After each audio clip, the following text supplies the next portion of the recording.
ముఖ్యాంశము, తాను నిలుచున్నానని చెప్పుకొనివాడు పడిపోకుండా ఏమి చేయాలి? తాను నిలుచున్నానని చెప్పుకొనివాడు పడిపోకుండా ఏం చేయాలి? ప్రభునందు ప్రియులారా, మనమందరం కూడా పడిపోయే పరిస్థితి ఒకటి ఉంది. ఏంటయ్యా అది పడిపోయే పరిస్థితి అంటే, మనము మన దశ, ఏ దశ? బాల్య దశలో లేచి నిలవబడి నడవటానికి వెళతాము. ఏం చేస్తాం? వెంటనే పడిపోతాం. నడవటానికి ప్రయత్నిస్తాం, మళ్ళీ పడిపోతాం. నడవటానికి ప్రయత్నిస్తాం, మళ్ళీ పడిపోతాం. అయితే ప్రియులారా, మనం గమనిస్తే లేచి నిలవబడి నడవటానికి ప్రయత్నించి పడిపోయిన సందర్భం అదైతే, మరికొన్ని సందర్భాలలో ఏం చేస్తామంటే, మనం నడుస్తూ అకస్మాత్తుగా పడిపోతాం. ఏం చేస్తాం? ఆకస్మికంగా పడిపోతాం. ఇది ఏదంటే, ఇది భూ సంబంధమైనది, ఇది లౌకిక సంబంధమైనది. శరీర సంబంధంగా పడిపోయావా, మరి లేస్తాం. ఏం చేస్తాం? పడిపోయావా, మరి లేస్తాం. ఎందుకు? నడకొచ్చేంత వరకు లేస్తాం. అదేవిధంగా ఆధ్యాత్మిక జీవితంలో, ఆత్మీయ జీవితంలో, విశ్వాస జీవితంలో, భక్తి జీవితంలో మనం ఎలా ఉండాలంటే ప్రియులారా, భక్తి జీవితంలో కూడా ఎలా ఉన్నామంటే, పడిపోతాం, మరి లేస్తాం, పడిపోతాం, మరి లేస్తాం, పడిపోతాం, మరి లేస్తాం. మనకి ఏమంటున్నాను, నేనేం చెప్తున్నానంటే, ఇప్పుడు పడిపోయిన మనం లేచాం. పడిపోయి లేచిన మనకి ఏమర్థం అవుతుంది తెలుసా? ఓహో, నేను పడిపోయిన, ఇంకొకసారి నేను పడిపోకూడదనే విషయం తెలియాలి కదా. ఇప్పుడు పడిపోయాను, నేను పడిపోతే కొన్ని సందర్భాల్లో కొన్ని ప్రదేశాలలో బైక్ మీద వెళ్ళేటప్పుడు, వాహనం మీద వెళ్ళేటప్పుడు కొన్ని ప్రదేశాలలో యాక్సిడెంట్లు అవుతాయి. యాక్సిడెంట్లు ఉన్నప్పుడు ఏం చేస్తారు? వెంటనే ఆ ప్రదేశానికి వెళ్ళేసరికి ఏం చేస్తారు తెలుసా? ఎంత స్పీడ్ అయినా ఉన్ని బండిని ఏం చేస్తారు? ఆటోమేటిక్గా స్లో చేస్తారు. ఎందుకు తెలుసా? ఈ ప్రదేశంలో ప్రతి ఒక్కరు కూడా పడిపోతున్నారు కాబట్టి నేను పడిపోకుండా ఉండాలంటే ఏం చేయాలి? ఇప్పుడు తెలియని వాడి స్పీడ్ వచ్చి పడిపోయాడంటే ఓకే, వాడికి తెలియదు. ఇప్పుడు తెలిసిన వాడు పడిపోయాడంటే, తెలిసిన వాడు ఏం చేస్తాడు తెలుసా? అక్కడ జాగ్రత్త పడతాడు. ఎవరు జాగ్రత్త పడతాడు? ఓహో, ఈ చోట నేను స్పీడ్గా వెళ్ళకూడదు. అదే విధంగా మన భక్తి జీవితంలో, విశ్వాస జీవితంలో కూడా మనం పడిపోయాం. ఏం చేసాం? మనమందరం కూడా పడిపోయాం. ఎక్కడ పడిపోయాం? ఏ విషయంలో పడిపోయామంటే పిల్లరా, మనము పాపములో పడిపోయాము. దేంట్లో? పాపములో పడిపోయాం. ఆదాము పాపములో పడిపోయాడు, హవ్వ పాపములో పడిపోయింది, కయ్యోను పాపములో పడిపోయాడు, హెబెలు నోవాహు పాపములో పడిపోయాడు. ఇలా మనం ఆలోచన చేస్తే పిల్లరా, భూమి మీద పుట్టిన ప్రతి మనిషి కూడా పాపములో పడిపోయాడు. పాపములో పడిపోయినటువంటి మనిషిని, పడిపోయిన మానవుని లేపి నిలవబెట్టడానికి దేవుడు ఏం చేశాడు తెలుసా? తన కుమారుడైన క్రీస్తును పంపించాడు. తన కుమారుడైన క్రీస్తును పంపించి, ఆ క్రీస్తు రక్తము ద్వారా, ఆ క్రీస్తు యొక్క రక్తము ద్వారా ఏం చేశాడంటే పిల్లరా, ఏం చేశాడంటే పడిపోయిన మనలను ఏం చేశాడు? లేపి నిలవబెట్టాడు. ఏం చేశాడు? లేపి నిలవబెట్టాడు. పడిపోయిన మనకి ఎప్పుడు తెలుస్తుంది? మీరు గమనించారా? ఎవరైనా మీరు మనం ఆలోచన చేస్తే పిల్లరా, చాలా మంది ఏమనుకుంటారు తెలుసా? మీరు మారాలి, మీరు మారు మనసు పొందాలంటే, నేనేం తప్పు చేస్తున్నాను మారు మనసు పొందాలంటే ఆ వ్యక్తికి తెలియదు. నేను చేస్తున్నది తప్పు, నేను చేస్తున్నది పాపము. పడిపోయిన వ్యక్తికి నేను పడిపోయాను అనే విషయం ఆ వ్యక్తికి తెలియదు. తెలియనంత వరకు ఎలా ఉంటుంది? నేను పడిపోలేదు అన్న ఆలోచనతోనే ఉంటాడే తప్ప ఇంకా మరొకటి ఉండదు. ఒక వ్యక్తి తాను పడిపోయాడనే విషయం ఎప్పుడు తెలుసుకుంటాడు తెలుసా? తెలుసుకున్న వ్యక్తి బాప్తిసం తీసుకుంటాడు.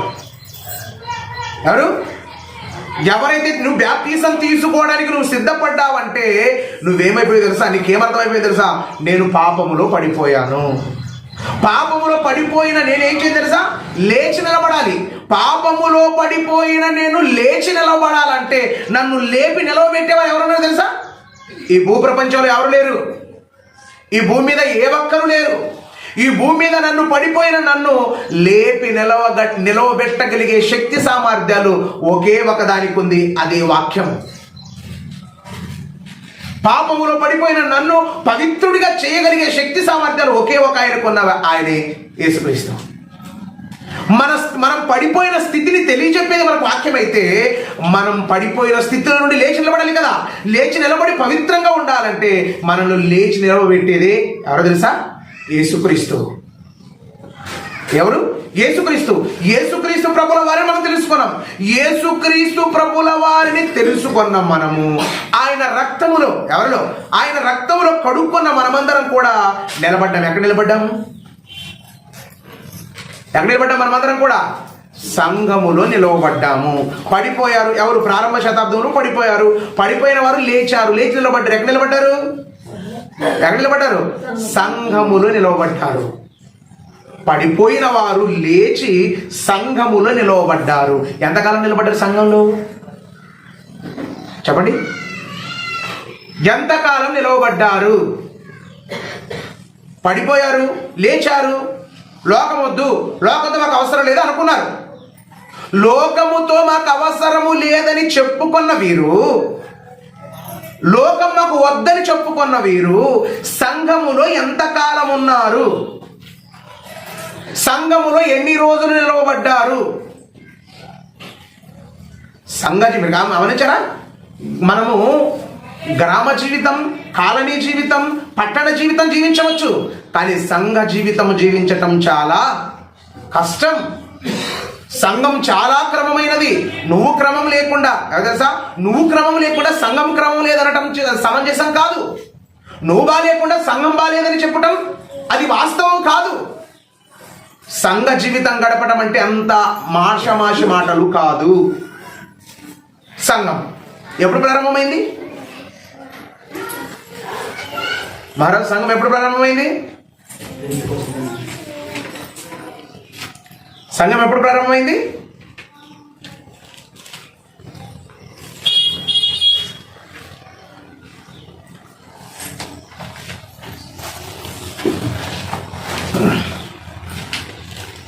సంఘం ఎప్పుడు ప్రారంభమైంది తెలుసా? క్రీస్తు శకం 55. ఎంత? 55. పౌలు గారు పత్రిక రాసింది ఎంత? 60, 65, 70. ఆ విధంగా అంటే క్రీస్తు చనిపోయిన తర్వాత 100 సంవత్సరాల లోపు బైబిల్ మొత్తం ఏమైపోయింది? పూర్తి అయిపోయింది. అదేవిధంగా పిల్లలు మనం ఆలోచన చేస్తే, మనం ఇక్కడ గమనిస్తే ఏమంటాడంటే, సంఘం అనేది మొదట యెరూషలేములో ప్రారంభమైంది. ఎక్కడ? యెరూషలేములో సంఘం ప్రారంభమైతే, ఈ ప్రారంభమైన సంఘంలోనికి ఎంతమంది వచ్చారు? మొదట ఎంతమంది వచ్చారు సంఘంలోనికి? సోమరాజు, మొదట సంఘంలోనికి వచ్చిన వారు ఎంతమంది? స్త్రీలు మీరు సంఘంలోని మొదట ఎంతమంది వచ్చారు?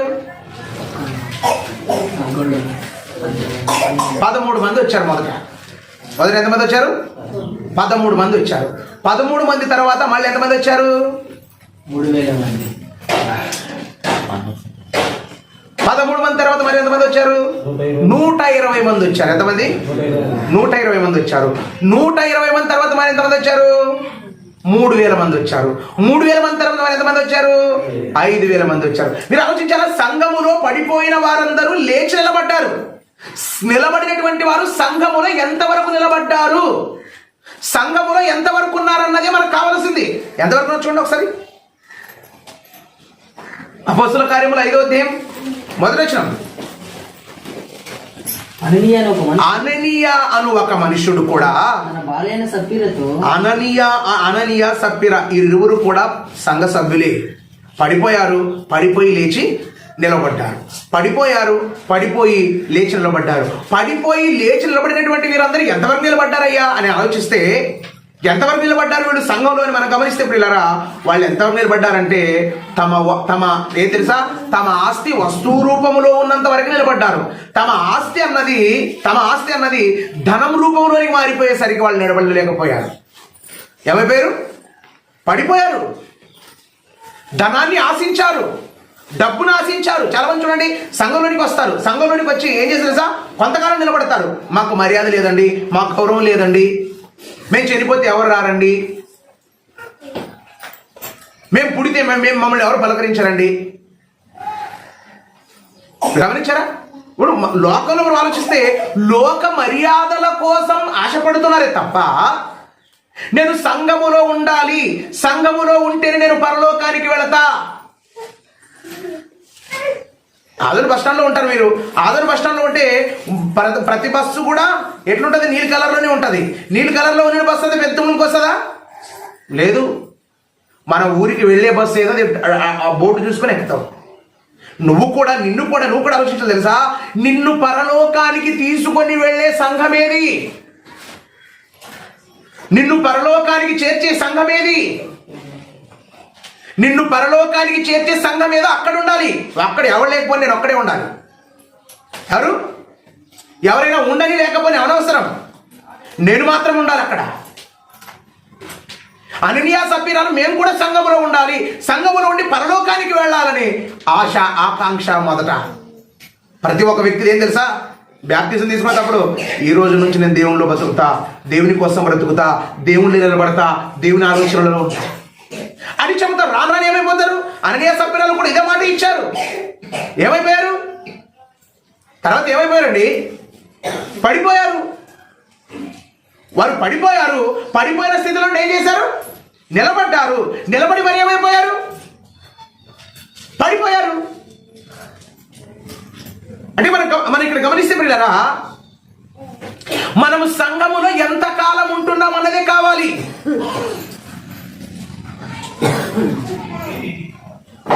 అందుకే వారు నిలబడ్డారు, కొంతకాలం నిలబడ్డారు. ఏమైపోయారు తెలుసా? ఏమైపోయారు? చచ్చిపోయారు, మరణించారు. వారు మరణించారు. వారి చావును చూసి సంఘానికి ఏమైంది తెలుసా? వారి యొక్క మరణాన్ని చూసి సంఘమునకు మిక్కిలి భయము కలిగెను. ప్రతి ఒక్కరు ఏం చేసి తెలుసా? ఓహో, సంఘములో ఉండి, గమనించారా, సంఘములో ఉండి సంఘానికి వ్యక్తి సంఘ జీవితాన్ని జీవించకపోతే చస్తారా? సంఘములో ఉండి సంఘానికి వ్యతిరేకంగా, సంఘములో వ్యతిరేకంగా నేను పనిచేస్తే చస్తానా? అందుకే దేవుడితో ఎప్పుడు కూడా మనం ఆటలాడకూడదు. దేవుణ్ణి దేవుడిగానే చూడాలి, దేవుని పనిని దేవుని పనిగానే చూడాలి. దేవుని నువ్వు అనుకున్న కోణాలలో చూసావా? నువ్వు అనుకున్న నీ మైండ్లో ఉన్నటువంటి ఆలోచన ప్రకారంగా నువ్వు చూసావా? పడిపోతా, నిలబడవు. అందుకే ఈ విషయాన్ని మనసులో ఉంచుకున్నాడు ఎవరు? అపోస్తలుడైన పౌలు గారు. అపోస్తలుడైన పౌలు గారు కూడా ఏం చేశారు? పడిపోయారు. పడిపోయి లేచి క్రీస్తు రక్తంతో తన పాపాన్ని కడుక్కొని సంఘంలో నిలబడిన వాడి. పడిపోయి లేచి తన పాపాన్ని కడుక్కొని ఎక్కడ? సంఘంలో నిలబడిన వాడి. సంఘములో నిలవబడిన వ్యక్తి ఏం మాట్లాడుతాడో చూడ ఒకసారి. కొరింథీయులకు రాసిన మొదటి పత్రిక 10వ అధ్యాయం 12వ వచనం. కొరింథీయులకు రాసిన మొదటి పత్రిక 10వ అధ్యాయం 12వ వచనం. తాను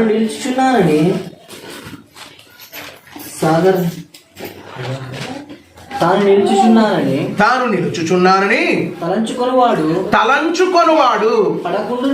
పడకుండునట్లు జాగ్రత్తగా చూసుకోవాలి. ఏమైపోవాలి? సంఘం నిలబడ్డావు కదా, నిలబడిన నువ్వు ఏం చేయాలి తెలుసా? పడిపోకుండా. వెనకేం మాటలు మీరు ఏం చేయకుండా? పడిపోకుండా జాగ్రత్తగా చూసుకోవాలి. నిలబడ్డావా? ఎస్. కొరంతి సంఘం చెప్తాడు, ఇదిగో సంఘమా, కొరంతి సంఘమా, ఓ కొరంతి సంఘమా, నువ్వు నిలబడ్డావు కదా, నిలబడిన నువ్వు పడిపోకూడదు. కొరంతి సంఘం ఎలాంటిది తెలుసా? కొరంతి సంఘం ఎలాంటిది చూడండి, ఎలాంటిది. ఆ సంఘానికి ఎందుకు ఈ మాట చెప్తున్నాడో చూడండి ఒకసారి. అది కొరింథీ మొదటి పత్రిక 1వ అధ్యాయం 10వ వచనం చూడండి. సహోదరులారా మీరందరూ ఏకభావంతో ఏకభావం లేదు, వాళ్ళలో విభేదాలు ఉన్నాయి. మీలో కక్షలు లేక వాళ్ళు ఏమన్నా తెలుసా, నిలబడ్డారు కదా, నిలబడిన మీరు పడిపోకుండా ఉండాలంటే బీ కేర్ఫుల్. ఎందుకు వారికి ఆ సంఘానికి వారు చెప్తున్నాడంటే, సహోదరులారా మీలో కక్షలు లేక, ఏ లేక, కక్షలు భుజం మాట్లాడదు, కక్షలు లేక, మీలో కక్షలు లేక ఏకభావముతో, ఏకభావముతో, ఒకే భావం ఉండాలి అందరికీ, ఒకే భావముతో ఒకే మనస్సుతో మాటలాడాలి. మీలో విభేదాలు ఉండకూడదు, మీలో విరోధాలు ఉండకూడదు, మీలో వ్యతిరేకతలు ఉండకూడదు, మీలో వ్యతిరేకమైన భావనలు ఉండకూడదు. ఒకవేళ వ్యతిరేకమైన భావనలు ఉన్నాయా, వ్యతిరేకమైన వీళ్ళకి వ్యతిరేకమైన కక్షలు కార్పణ్యాలు ఏం లేవండి. అవి ఏం చెప్తున్నా చూడండి ఒకసారి. మీలో ఒకడు నేను పౌలు వాడను, ఒకడు అపోల్లో వాడను, మరి ఒకడు కేఫా వాడను, ఇంకొకడు నేను క్రీస్తు వాడను చెప్పుకొనిచున్నారు. ఏమంటారు తెలుసా, వీళ్ళలో ఉన్నది ఏంటి తెలుసా, వ్యతిరేకమైన భావం ఏంటి తెలుసా, వ్యతిరేకమైన భావనలు ఏంటి తెలుసా. ఈయన వాళ్ళు వీళ్ళు. నీవెవరు, నీవెవరు, అపోల్లో వాడు, నీవెవరు, పౌలు వాడు, నీవెవరు, కేఫా వాడు. ఒకడు పేతురోడు, మరొకడు అపోల్లో వాడు, మరొకడు క్రీస్తు వాడు. ఏమంటారు తెలుసా, వీళ్ళలో ఉన్నటువంటి విరోధ భావాలు ఏంటో తెలుసా. వాళ్ళు ఇప్పుడు కూడా మనవాళ్ళు ఉన్నాయి లేదా, చాలా మందిలో వాళ్ళ మనవాళ్ళు కాదులే, వీళ్ళు వేరే వాళ్ళు, వీళ్ళు వేరే వాళ్ళు. ఏమంటారు, అసలు నువ్వు నేను మనమందరం కూడా ఎందుకు పిలువడ్డాం తెలుసా, మనమందరం కూడా ఎందుకు పిలువడ్డాం తెలుసా. ఈ క్రీస్తు రక్తంతో కడగబడ్డాం కదా, క్రీస్తు రక్తముతో కడగబడినటువంటి మనమందరం కూడా పాపములో నుండి సంఘములోనికి పిలువబడ్డాం. పాపములో నుండి సంఘములోనికి పిలువబడిన మనము ఎందుకు పిలువబడ్డాం చూడండి ఒకసారి.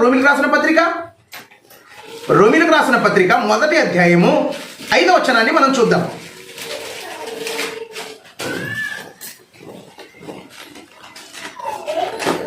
రోమిలకు రాసిన పత్రిక ప్రభు అయిన యేసు క్రీస్తు నుండి కృపా సమాధానములు మీకు కలుగును గాక. దేవుడు తన కుమారుడును, మనం చివర్లైన్ మీరు కృపను అపొస్తలత్వమును పొందితిమి, మీరును వారితో కూడా ఉన్నవారై యేసు క్రీస్తు వారుగా ఉండుటకు పిలువబడి ఉన్నారు. ఎవరు వారుగా ఉండాలి, ఎవరు మీరు ఎవరు, క్రీస్తు వారు. మీరు ఎవరండి, మేము రోమన్ క్యాథలిక్. మీరెవరు, మేము మెథడిస్ట్. మీరెవరండి, మేము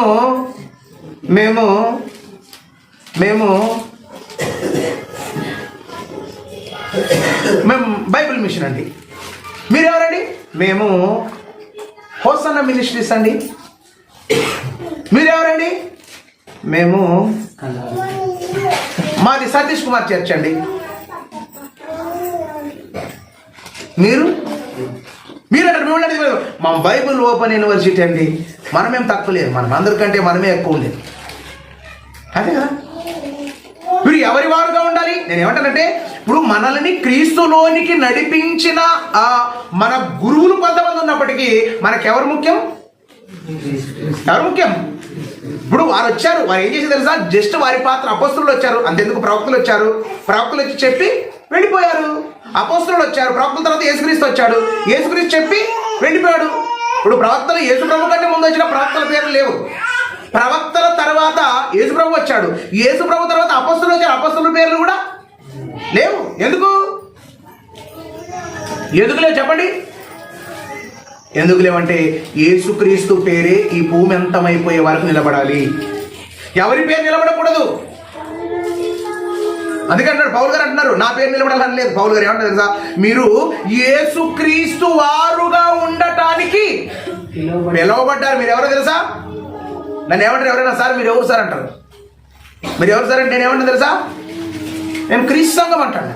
ఎందుకు, కాదు సార్ మీరు వాళ్ళు కదా సార్, మరి మా గురువులు వాళ్ళు, మాకు వాక్యం నేర్పించిన వాళ్ళు. వాక్యం నేర్పించిన వ్యక్తిని యేసు ప్రభు స్థానంలో పెట్టకూడదు కదా. ఆయన స్థానం ఆయనకి ఇవ్వాలి, క్రీస్తు స్థానం క్రీస్తుకు ఇవ్వాలి.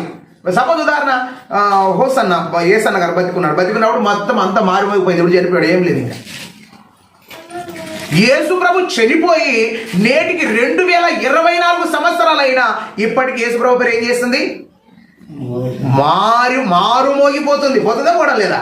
మీరు ఆలోచించారా? మనుషులు చనిపోతే అంతే. ఆ పేరు, ఆ యొక్క ఘనత అనేది ఎవరికి తగ్గుతుంది తెలుసా? దేవునికి తగ్గుతుంది అది. కనుక ప్రియులారా, మనమందరం కూడా యేసు పౌలు గారు చెప్తున్నారు, మీరు నిలబడ్డారా? నిలబడినటువంటి మీరందరూ ఏం చేయాలి తెలుసా? వాళ్ళు ఇట్లా చెప్తారు. నేను అనుకుంటున్నాను, అందుకే నేను యూట్యూబ్లో ఎవరి వాక్యం చూడండి. నేను యూట్యూబ్లో ఏం చేసి తెలుసా? ఈ మధ్యలో ఒక పెద్ద వివాదం రేగుతుంది. ఏం తెలుసా? వాళ్ళు తినొచ్చు అంటాడు, ఒకటి తినకూడదు అంటాడు, ఒకటి తినొచ్చు అంటాడు, ఒకటి తినకూడదు అంటాడు, ఇంకొకటి అసలు దాని జోలికే పోకూడదు అంటాడు, ఇంకొక ఆయన పోయి ఏం తెలుసా? అది ఏమో ఇంకొక నినాదం చేశాడు. ఆ నినాదం ఏమో తెలుసా? ఆయన ఒక్కసారి నినాదం చేసాడు, 1000 సార్లు చేసి ఉంటాడు. ఏం తెలుసా? మన జీవితం అంతా బైబిల్లో లేదు, మన ఆలోచనలన్నీ బైబిల్లో లేవు. దేంట్లో ఉంది? యూట్యూబ్లో ఉన్నాయి. నీ ట్యూబ్లో ఎగిరిపోతారా బిడ్డ? ఆ ట్యూబ్లో పోయే వరకు నీవు ఏది నమ్మాలి నీకే అర్థం కాదు. మొదటోడు ఇంకొక రకం చెప్తాడు, రెండోడు ఇంకొక రకం చెప్తాడు, మూడోడు ఇంకొక రకం చెప్తాడు. వాళ్ళు ముగ్గురు కొట్లాడు పడతారు. వాళ్ళిద్దరు ఏం చేశారు? వాళ్ళు ముగ్గురు గొడవ పడతారు. గొడవ పడితే అయ్యో పాస్టర్లు గొడవ పడ్డారు కదా, మనం ఇంకేముండేది, ఈ యేసు ప్రభు ఏమవుతుంది, ఊరికే తింటానేం లేక మనం పాతలకు లేకపోదాం అనుకుంటాం. మరి తర్వాత 3 రోజులు అయితే మరి వాళ్ళే కలుస్తారు. ఏం చేశారు? బ్రదర్ వందనాలు బ్రదర్ అంటారు. అంటే మీకు ఏమవుతుంది తెలుసా? అంటే గొడవ పడేవాళ్ళు వీళ్ళే, ఒకటయ్యేవాళ్ళు కూడా వీళ్ళే. కాబట్టి ఎప్పటికి మనం గమనిస్తే, ఎప్పుడు మనం ఆ ట్యూబ్, అదే చెప్తాను, ఆ ట్యూబ్లో ఏమనుకొని ట్యూబ్లోకి వెళ్ళిపోతాయి. ట్యూబ్ అంటే ఏమి? హెల్మెట్. ఈ లైట్ వెలిగించేదే ట్యూబ్. హెల్మెట్ చిన్నగా ఉంటుంది, ఇంత ఉంటుంది. అది ఏమంటుంది? చిన్నగా, దారం కంటే చిన్నగా ఉంటుంది. అది ఎగిరిపోయేదా లైటే పనిచేయదు. నువ్వు కూడా అంతే. ఏమంటుంది తెలుసా? నువ్వేమంటుంది చివరికి అన్ని ప్రతిరోజు ఎత్తుకాట ఎట్లా ఇట్లా అనకాడ చూసేవనుకో, ఓకే ఉండప్ప అందరూ ఉద్రోళ్ళలే, ఓకే ఉండి నన్ను చూసాను, అందరిని దినాం చూసి చాలా అయిపోయింది అంటే నేను సేవకులకు కూడా విలువ ఉండేది. అవి చూసుకుంటుంటే ఎవరు విలువ? కారణం నిన్ను సంఘ జీవితాన్ని గడపమన్నాడే తప్ప సోషల్ మీడియా జీవితాన్ని గడపమని లేదు. గడపమన్నాడా? యూట్యూబ్ సహవాసం కోరమన్నాడా? ఇప్పుడు యూట్యూబ్తో సహవాసం ఉండమన్నాడా? ఎవరితో సహవాసం ఉండమన్నాడు? చూడండి సార్, కొరింథీ పత్రిక 1వ అధ్యాయం 10వ వచనం అనుకుంటా. కొరింథీయులకు రాసిన 1వ పత్రిక 1వ అధ్యాయం 9వ వచనం. మన ప్రభు అయిన యేసుక్రీస్తు అను తన కుమారుని సహవాసం ఎవరి వారుగా ఉండాలి? యేసుక్రీస్తు వారుగా ఉండాలి. యేసుక్రీస్తుతో సహవాసం కలిగి ఉండాలి. మీదే సహవాసం? మీదే సహవాసం? మాదండి భక్త సింగ్ సహవాసం. మీదే సహవాసం? మాదండి మాది బ్రదర్ అండ్ అసెంబ్లీ సహవాసం. అంటే ఏ సహవాసం ఇది? మనం ఏ సహవాసంలో ఉండాలి? ఎవరి వారుగా ఉండాలి? క్రీస్తు వారుగా ఉండాలి. మనం ఎవరి సహవాసానికి పిలువబడ్డాం?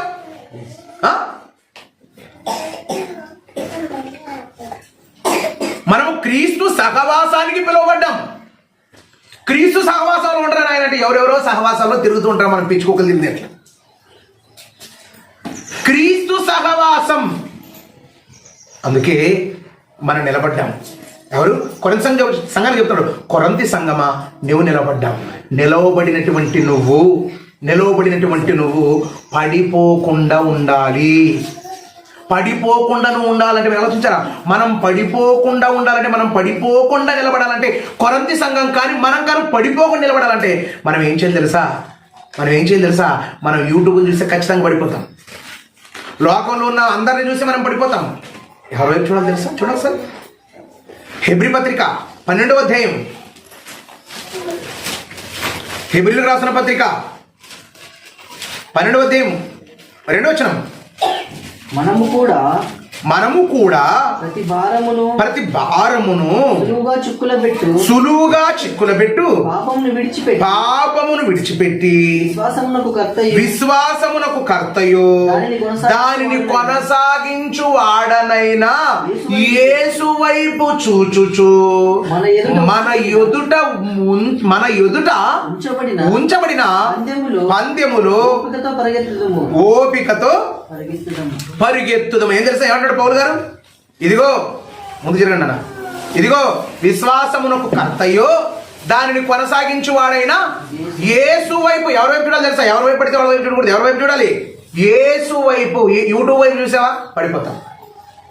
లోకంలో ఉన్నటువంటి వాళ్ళ వైపు చూసావా? లోకంలో ఉన్న సేవకులంతా నకిలీ, ఇంకెవరు ఉండరు. మీరు గమనించారా? చాలా నా సత్యవంతులు, సత్యములు ఉన్నారని చెప్పుకునే వాళ్ళు కూడా చాలా అబద్ధికులు ఉన్నారు. ఏమన్నారు? చాలా అబద్ధికులు ఉన్నారు. కారణం నేను అనుకున్న నకిలీ ఇది. కాబట్టి ఇక్కడ మనం గమనిస్తే, ఇక్కడ మనం ఆలోచన చేస్తే, మనం విశ్వాసమును కర్తయు దాన్ని కొనసాగించువాడైనా ఎవరి వైపు చూడాలి? యేసు వైపు చూచుచు మన ముందుంచబడిన పరుగు పందెములో ఎలాగా? ఓపిక. ఎలాగా? ఓపికతో పరిగెత్తాలి. ఓపికతో. భక్తి అంటే ఈ రోజుతో అయిపోయేది కాదు, రేపటితో అయిపోయేది కాదు, మరనాడుతో అయిపోయేది కాదు. ఈ భక్తిని నేను తెలుసా, బొందిలో ప్రాణం ఉన్నంత వరకు సాగించేదే భక్తి. ఇది సపోజ్ ఉదాహరణ, వాళ్ళు మాలలు వేసుకునే వాళ్ళు 40 రోజులు అయిపోయిందా? 40 రోజుల వరకు పర్ఫెక్ట్ ఉంటే ఇంకా అయిపోయి. ఇంకా మనం ఏమి ఇంక వాళ్ళు ఇంకా మగతా 40 రోజుల నుంచి ఏమైనా చేయొచ్చు. మనం అట్లా కాదు. మనము క్రీస్తులోనికి వచ్చామంటే, మనం బ్యాప్టిజం తీసుకున్నామంటే 41 రోజు కాదు, మనం బ్రతికున్నంత కాలం సాధించవలసిన ప్రయాణమే. ఈ ప్రయాణంలో ఎంతో మనకు ఓర్పు ఉండాలి, ఎంతో మనకు సహనం ఉండాలి. అందుకే మనం విశ్వాసములో, మనము ఆత్మీయ జీవితములో, మనం భక్తిలో నిలబడాలంటే, నిలబడినటువంటి మనమందరం కూడా ఏం చేయాలి తెలుసా? పడిపోకుండా జాగ్రత్త పడాలి. పడిపోయే అవకాశాలు ఉన్నాయి. పడిపోయిన వారు ఎవరున్నారు? సంఘ జీవితాన్ని జీవిస్తారని చెప్పి పడిపోయిన వారు ఎవరున్నారు? బైబిల్లో యూదా కనబడతాడు. నేను పరలోకానికి వెళ్ళాలని చెప్పి అపస్తలత్వం తీసుకున్నాడు. ఏమైపోయాడు? పడిపోయాడు. దేవుని చేత అభిషేకం పొందినవాడు ఎవరు? బిలాము. ఏమైపోయాడు? పడిపోయాడు. దైవాత్మను పొందుకున్నవాడు ఎవరు తెలుసా? అతని పేరే సంసోను. ఏమైపోయాడు? పడిపోయాడు. ఇలా మనం ఆలోచన చేస్తే పిల్లరా, క్రొత్త నిబంధనలో యూదా పడిపోయాడు. అదేవిధంగా అననీయ, సప్పీరాలు పడిపోయారు. అదేవిధంగా దేమ కూడా ఇహలోకముతో స్నేహించి నన్ను విడిచిపెట్టి వెళ్ళిపోయాడు అంటాడు. ఇంకా పౌలు గారు ఇంకా చెప్తారు తెలుసా? అలక్షంద్రు అనేవాడు ఒకడు ఉన్నాడు, వాడు నాకు చాలా హింస కలుగు చేశాడని మాట్లాడతాడు. అంటే సంఘ జీవితములో జీవించి సంఘములో నిలబడతామని చెప్పి పడిపోయిన వారు కోకొల్లోల మంది చాలా మంది ఉన్నారు. అయితే కొరింథీ సంఘానికి చెప్తున్నాడు, సంఘమా పడిపోయిన వారు చాలా మంది ఉన్నారు. నువ్వేం చేయాలి తెలుసా? పడిపోకుండా నిలుచున్నావు కదా, నిలబడిన నువ్వు, నిలుచున్న నీవు పడిపోకుండా చూసుకో, పడిపోకుండా కాపాడుకో, పడిపోకుండా నిలవబడు. ఏం చేయాలి? పడిపోకుండా నిలబడి. తాను నిలుచున్నానని చెప్పుకొని వాడు ఏం చేయకూడదు? పడిపోకుండా ఉండాలి. అంతెందుకండి, చరిత్రను ఒకసారి మీకు చూపిస్తాను. చరిత్ర మనం ఒకసారి చూస్తే పిల్లరా, పరిశుద్ధ గ్రంథంలో నుండి నిర్గమకాండం 12వ అధ్యాయం 37 వచ్చాం. అప్పుడు ఇశ్రాయేలీయులు రామసేసు రామసేసు నుండి సుక్కోతుకు ప్రయాణమైపోయి వారి పిల్లలు కాక కాలు బలము 6 లక్షల మంది. ఎంతమంది బయలుదేరారు? ఎక్కడికి ప్రయాణం? ఐగుప్తు నుండి కానాను బయలుదేరారు. కానీ ప్రయాణంలో వీళ్ళు ఏం చేసి తెలుసా? వీళ్ళు ఏం చేశారు? సుక్కోతుకు సుక్కోతుకు బయలుదేరుతున్నారు. సుక్కోతు నుండి మళ్ళీ అట్లాగే బయలుదేరాలి. సుక్కోతు వరకు బయలుదేరుతుంటే వీళ్ళు బయలుదేరినటువంటి ఈ జనం ఎంతమంది తెలుసా? పిల్లలు గాక పెద్దలు మాత్రమే, నడిచేవాళ్ళు మాత్రమే 6 లక్షల మంది. 6 లక్షల కాలు బలం. ఈ పిల్లలు 6 లక్షల బలం. పిల్లలు పెద్దలు మొత్తం కలుపుకుంటే ఎంతమంది ఉన్నారు చూడండి ఒకసారి. అదే సంఖ్యాకాండం 1వ అధ్యాయం 46వ వచనం. సంఖ్యాకాండం 1వ అధ్యాయం 46వ వచనం. లెక్కింపబడి లెక్కింపబడి 6,03,550 మంది బయలుదేరారు. ఎంతమంది? 6,03,550 మంది బయలుదేరారు. పిల్లలు పెద్దలు అందరూ 6,03,550 మంది. ఇంతమంది ఎక్కడి నుంచి బయలుదేరారు? కానాను నుండి. ఎక్కడికి? పాలు తేనెలు ప్రవహించే దేశానికి. ఎక్కడికి? పాలు తేనెలు ప్రవహించే దేశానికి బయలుదేరారు. పాలు తేనెలు ప్రవహించే దేశానికి 6,03,550 మంది బయలుదేరారు. ఇంతమంది బయలుదేరితే ఎంతమంది చేరుకున్నారు చూడండి ఒకసారి. యెహోషువ సంఖ్యాకాండము 14:38. సంఖ్యాకాండము 14:38. అయితే ఆ దేశమును సంచరించి చూసిన మనుషులలో నూను కుమారుడగు యెహోషువ యెఫున్నె కుమారుడగు కాలేబు బ్రతికిరి. ఎంతమంది? కానానికి ఎంతమంది బయలుదేరారు? ఐగుప్తు నుండి 6,03,550 మంది. 6,03,550 మంది బయలుదేరిన వాళ్ళు ఎంతమంది? చేరిన వారు ఎంతమంది? ఇద్దరు. మిగతా వారు ఏమయ్యారు?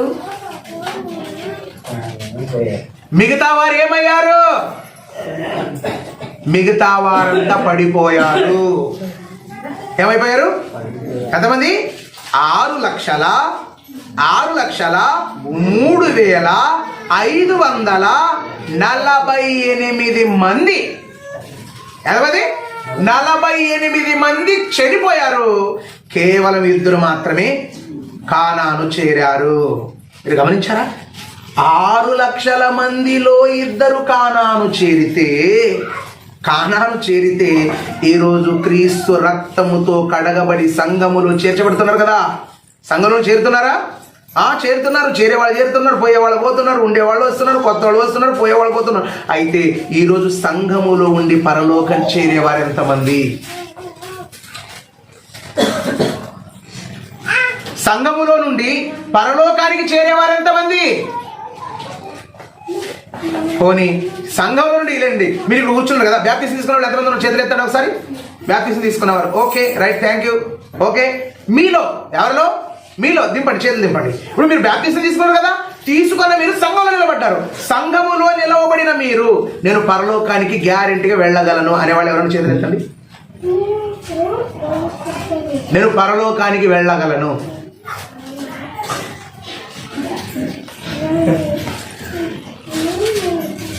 ఎవరైనా ఉన్నారా? నట్టుకుస్తలేదా? ఎవరైనా ఉన్నారా? కారణం అంటే మీ మీద మీకే నమ్మకం లేదు. ఎవరి మీద? వాడిని దీన్ని నమ్మదు కాదు, మిమ్మల్ని మీరే నమ్ముకోవద్దండి. ఎవరు? పైకేం భక్తుడు, లోపల ఎన్ని ఉంటాయి నాకు తెలియదు కదా. కనుక చూడండి, ఇంటికి పోయి ప్రార్థన అయిపోతుంది. ఇంటికి పోయి వాళ్ళు ఎంతమంది ఉన్నారు? ఇంటికి ఎంతమంది పోతారు? చేతులు ఎత్తండి. మరి అంటే ఇంటి మీద ఉన్నంత నమ్మకం పరలోకం ఉంది లేదనమాట. రైటేనా రాంగా? కాబట్టి ఇప్పుడు ఇలా ఆలోచించండి. అందుకే యేసుప్రభుల వారు ఏమన్నారు తెలుసా? చూడండి ఒకసారి యేసుప్రభుల వారు ఏమన్నారు ఒకసారి మన గ్రంథాన్ని చూస్తే మత్తయి సువార్త 7:14 ఇరుకు ద్వారమున ప్రవేశించుడి.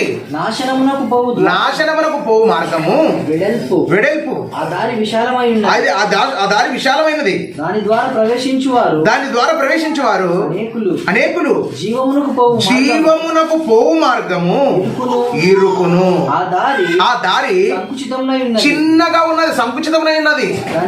దాన్ని కనుగొను వారు కొందరు. పరలోకానికి వెళ్ళే మేము గమనించారా? చర్చిలో ఇంతమంది నిండేము కదా, పరలోకంలో కూడా నిండము. గమనించారా? మనం అనుకోవచ్చు ఓ మా సంఘం అంతా పెద్దది అనుకుంటాం. మనము ఎంతమంది ఉన్నా కూడా ఎవడు ఒక్కడుంటే ఒక్కడే కనబడతాడు, ఒక్కడు లేకుంటే ఎవడు లేదు. ఈ సంఘం అంతా నిల్. ఒక్కరు కూడా దేవునికి నచ్చినట్లు లేరని కనబడతారా? ఇప్పుడు పరీక్ష రాసే పిల్లలు వెళ్తారు, 100 మంది పరీక్ష రాసే పిల్లలు వెళ్తారు. 100 మంది పరీక్ష రాసి వస్తారు. రాసారా? 100 మంది పరీక్ష రాస్తే ఎంతమంది పాస్ అవుతారు? ఒక్కడే. ఎవరు? ఒక్కడే పాస్ అవుతారు. మరి మిగతా 99 మంది ఏమైతే లేరని అర్థమా? లేరని అర్థం కదా. ఉన్నారని అర్థమా? లేరని అర్థం టీచర్ దృష్టిలో? లేరు. ఏది దేవుడి దృష్టిలో కూడా దేవుడికి నచ్చినట్లు బ్రతికేవారు ఒక్కరుంటే ఉన్నట్లు. లేదండి మా ఇష్టానుసారంగా మేము బతుకుతాము, మా ఇష్టానుసారం మేము జీవిస్తాము, మా ఇష్టానుసారం మేము జీవించి మేము ఇక్కడ కూర్చుంటామంటే నా కళ్ళకు కనబడతారు తప్ప, పక్కున్నోళ్ళ కళ్ళకు కనబడతారు తప్ప దేవుడికి మాత్రం అసలు. కానీ అందుకే ఇరుకు ద్వారమున ప్రవేశించండి మీరు. ఆ పరలోకానికి జీవానికి పోయే దారం ఉంది కదా, ఆ ద్వారాన్ని కనుగొనే వాటే ఎంతమంది? కొందరు 6,03,550 మంది బయలుదేరారు. చేరిన వారు మాత్రం 2. ఈరోజు మనం ఆలోచిస్తే ప్రపంచ క్రైస్తవ జనాభా ఎంతుంది? సుమారు 8 కోట్ల. ఎంత? 800 ప్రపంచ జనాభా 800 కోట్లు. క్రైస్తవ జనాభా 800, 300 కోట్లు కదా. 300 కోట్లు. ఈ 300 కోట్ల మంది క్రైస్తవుల్లో కనీసం 3 పోతారో లేదు. ఎక్కడ? ఇక్కడ మన దగ్గర బ్యాప్టిజం తీసుకున్న ఎంతమంది ఉన్నాం మనము? ఒక 30 మంది ఉన్నాం అనుకో. 30 మందిలో కనీసం 3 పోతామో లేదు. పరీక్షించుకోవాలి. ఏం చేయాలి తెలుసా? పరీక్షించుకోవాలి. మనం ఆలోచించారా? టక్కన మన గుండె ఆగిపోయిందా? ఎక్కడికి మన ప్రయాణం? ఏమైనా నాటకాలు వేయొచ్చు ఇక్కడ, ఏమైనా ఎంతైనా కథలు చేయొచ్చు ఇక్కడ ఎన్నైనా మోసాలు చేయొచ్చు, ఎన్నైనా వేషాలు వేయొచ్చు. వేయొచ్చా? ఎన్నైనా వేయొచ్చు. కన్ను మూస్తే ఎక్కడికి? కన్ను మూసాను అనుకో, నేను ఇప్పుడు మీరే కళ్ళు మూసుకొని ఆలోచించండి. ఇప్పుడు నేనే కనుక ఈరోజు మధ్యాహ్నానికి నేను చచ్చిపోయాను అనుకో, కళ్ళు మూసినట్టు చనిపోయాను అనుకో, నేను ఎక్కడికి వెళ్తాను? నేను ఎక్కడికి వెళ్ళగలను? మీరు అనుకోండి, మీరు ఎక్కడికి వెళ్ళగలరు? అందుకే ప్రియులారా, మనమందరం కూడా మన జీవితాన్ని మనం పరీక్షించుకోవాలి, మన భక్తిని మనం పరీక్షించుకోవాలి, మన విశ్వాసాన్ని పరీక్షించుకోవాలి.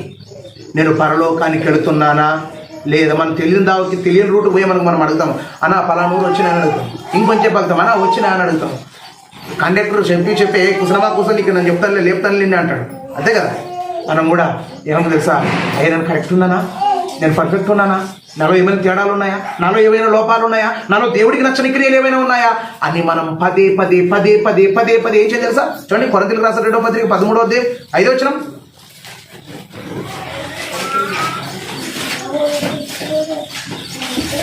మీరు విశ్వాసం గలవారై ఉన్నారో లేదో అని. మీరు విశ్వాసము గలవారై ఉన్నారో లేదో మిమ్మును మీరే చూసుకోండి. ఎవరు? నేను చెప్పకూడదు. నేను ఏం చేయకూడదు, నేను చెప్పకూడదు. ఎందుకంటే నేను చెప్పాను మీకు కోపం ఎక్కువ.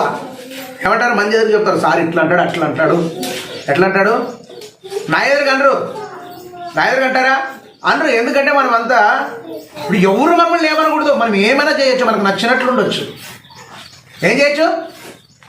నీకు నచ్చినట్ల నీవు ఇష్టం ఉంటే రావచ్చు, రాకపోయినా కూడా అయ్యా మంచిది, అయ్యా 100 రాలేదు కదా, సర్లే రావద్దులే, ఇంటికడే ఉండకు మనసంగా.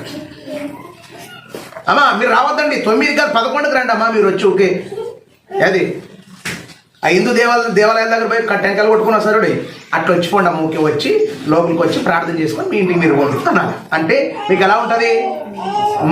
మా సార్ చాలా మంచివాడు. మా సార్ ఎవరు? మా సార్ అంత మంచివాడు, అస్సలకి ఎవరు లేరు ఎట్లా అట్లా అంత మంచి మనిషి తమా. మీరు గమనించారా? మీ తప్పును మీరు చేసిన పొరపాట్లను కప్పేవాడు మిమ్మల్ని పరలోకానికి చేర్చేవాడు కాదు. మిమ్మల్ని పరలోకానికి చేర్చేవాడు నేను చెప్తున్నా కదా, వాస్తవం. నేను ఏమంటా తెలుసా? నేను ఏదైనా ఉంటే కనుక నేను ఏమంటా తెలుసా? నేను ఏదైనా నా మనసులో ఉంటే డైరెక్ట్ మీకు చెప్తా. నా మనసులో ఏం లేకపోతే ఊరుకోండి. ఏం చేస్తా? పోయిన వారు గంగాధర్ చెప్పిన ఏమన్నా తెలుసా?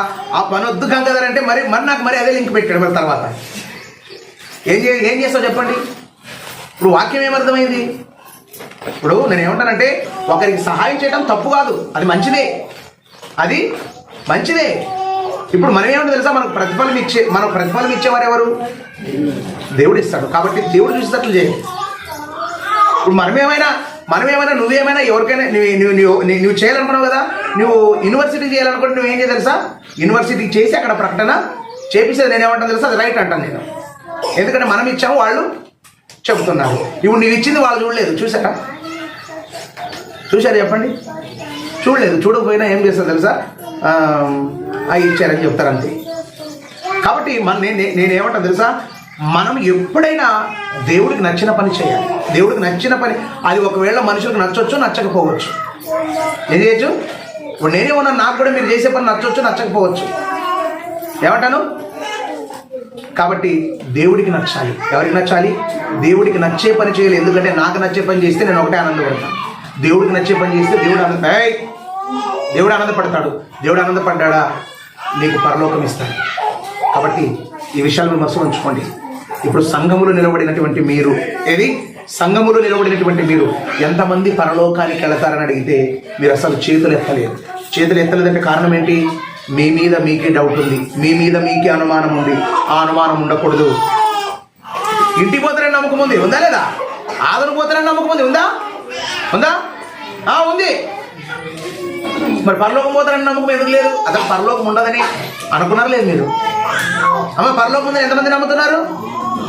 మరి నమ్మితే మీరేందుకు మరి వెళ్ళడానికి అంత సిగ్గుపడతారు? కాబట్టి ఏమనుకోని తెలుసా, ఈ రోజు నుంచి మనం అనుకోవాల్సింది, నేను ఇంతవరకు అర్హత సంపాదించకపోతే ఈ రోజు నుంచి నేను ఏం చేస్తా? సంపాదిస్తా. వద్దు, నాకు ఎవరు వద్దు, నాకు ఇప్పుడు మీరు ఆలోచించారా?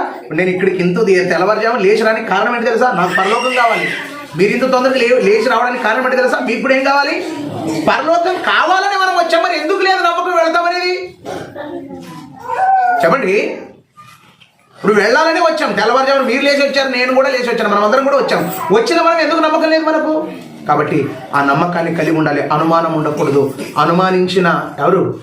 అనుమానించిన తోమ ఏమైపోయాడు? అవిశ్వాస అయిపోయాడు. అనుమానించిన యోహాను ఏమైపోయాడు? పరలోకంలో ఆఖరి సీట్లో ఉన్నాడు. అనుమానిస్తే, మీరు గమనించారా? పరలోకాన్ని అనుమానించకూడదు. సార్ నేను చెయ్యెత్తి సార్ నాలో ఫలానా ఇన్ని లోపాలు ఉన్నాయి, వాటిని నేను దిద్దుకొని బతుకుతా, నాకు పరలోకం కావాలి. ఏం చేయాలి? నాకు పరలోకం కావాలనేటువంటి గొప్ప నమ్మకం ఉండాలి తప్ప మనము ఎత్తుకోకుండా పూర్తి, మీరు గమనించారా? పూర్తి మనం చెయ్యెత్తడం లేదంటే మనం అసలు పరలోకం, నా దృష్టిలో అయితే మీరు పరలోకం ఉందని నమ్మలేదు, అసలు పరలోకాన్ని నమ్మలేదు మీరు. కాబట్టి పిల్లరా, మీరు ఈ విషయాన్ని మనసులో ఉంచుకోండి. నిలబడిన మీరు, సంఘములు నిలుచున్న మీరు, ఎంతమంది క్రీస్తు వస్తే, మీకు మరణం వస్తే ఎంతమంది పరలోకానికి వెళ్ళటానికి, ఎంతమంది పరదేశి చేరటానికి సిద్ధంగా ఉన్నారు అనేది నేను అడగను. మిమ్మల్ని మీరు పరీక్షించుకోండి. మీరు ఎక్కడ ఆగిపోయారో, ఏ స్థితిలో పడిపోయారో మీ స్థితి మీకే తెలుస్తుంది. కాబట్టి ఆ స్థితి నుండి లేచి ముందుకు సాగండి. దేవుని పనిలో ఉండండి, దేవుని కోసం బ్రతకండి, దేవుని ఆలోచనలో ఉండండి, పొరుగువారిని ప్రేమించండి, దేవుని నుండి పరలోకానికి అర్హత సంపాదించండి. కళ్ళు మూసుకుని మన ప్రోగ్రాంలో పాల్గొందాం. యేసు తను అప్పగింపడినటువంటి రాత్రి ఒక రొట్టెని ఎత్తుకొని కృతజ్ఞతాస్తుతులు చెల్లించి